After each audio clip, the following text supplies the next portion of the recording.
Hey guys, and welcome back to the channel. I have been extremely lucky, extremely blessed to not only have secured me a 3080, but also the RTX 3070. Now, Nvidia has had a horrendous launch of both of their cards. Online retailers have been suffering so much that they couldn't even handle the launches at all. A lot of websites crashed. I doubt that they even had a lot of cards in stock to begin with, but the online retailers had suffered a lot. Micro Center has been one of those few retailers, and as far as I know, the only physical retailer in the States to have stock of both of these cards. The 3080 launch was really bad, but they secured a lot of cards for their customers, and the 3070, they just had a whole bunch of them. As far as I remember, the Instagram post of Micro Center claimed that the first 100 people at each Micro Center will have definitely secured themselves a 3070. So I think that's really, really great. I literally walked in a couple hours after my local Micro Center opened, and I managed to get me a pair with 40 left in stock at that time. So thank you, Micro Center, for handling the way you guys did. I think it was a good job. I think a lot of other retailers need to see how you guys handled your launches so they can follow suit. But nevertheless, let's dive into the video and show you how much of a beast this 3070 is. Or is it? Let's find out. The RTX 3070 Founders Edition is a beautiful looking card in my opinion that shares the same cooling configuration as the RTX 3080 Founders Edition. The left fan sucks in air and exhausts it through the back where the video ports are, and the right fan pushes air through the card and out through the top. The obvious difference is that the 3070's fan configuration is a traditional two-fan styled card with both fans are on one side, where the 3080 has one fan on either side. Also, the 3070 is shorter than the 3080.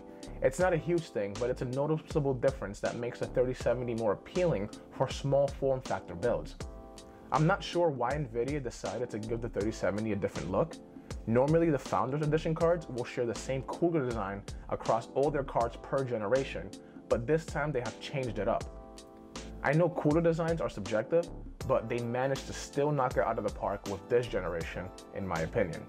Unfortunately, the RTX 3080 still has that new 12-pin connector with the ugly-looking 8-pin to 12-pin adapter. And the worst part about it now is that the 12-pin connector sticks out straight. Unlike the 3080, which its 12-pin connector is placed slanted and placed at an angle. I don't believe this is necessary, and they could have done some subtle changes that I'm not a big fan of, but overall the card still looks great. Now for my testing, I'm going to be running the same benchmark tests as my previous video, which will be 1440p ultra wide, and we'll be comparing them to the 3080 to see how big of a difference it actually is. The testing rig is still the same as before. Both cards are going to be paired with the Ryzen 7 3700X with 32 gigs of RAM inside the same Aorus Pro X570 motherboard. Now, let's get into the benchmarks. In Overwatch, the 3070 managed to get 176 frames per second at its highest preset. It's a very strong showing for this game, as you will get very high frame rates at any graphical setting. In Forza Horizon 4, I managed to get 145 frames per second at its highest preset.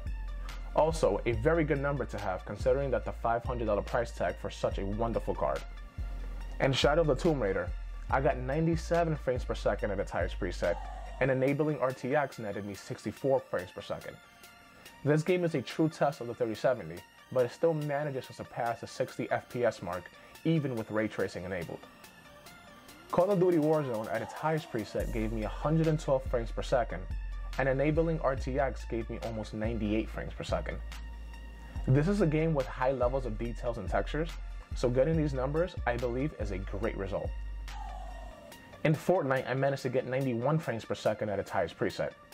I decided not to enable ray tracing as it gives a massive performance hit, but I think 90 FPS is a great result, and obviously dropping down the settings will get you over 100 easily.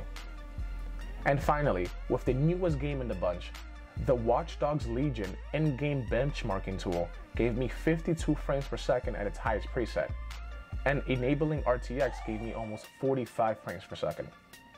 This is definitely a visually intensive game that will give you beautiful visuals, so it definitely pushes a 3070 to the limit. Still, a strong showing for the new card and the new game. Now comparing these results to the 3080, you obviously see the scaling difference between the two. The RTX 3080 is up to 40% better in these titles, which would make sense given that the fact that the 3080 is 40% more expensive than the 3070. In some titles, the difference is as little as 10 FPS, but some games scale better or worse than others, so your mileage may vary. So was the RTX 3070 worth it?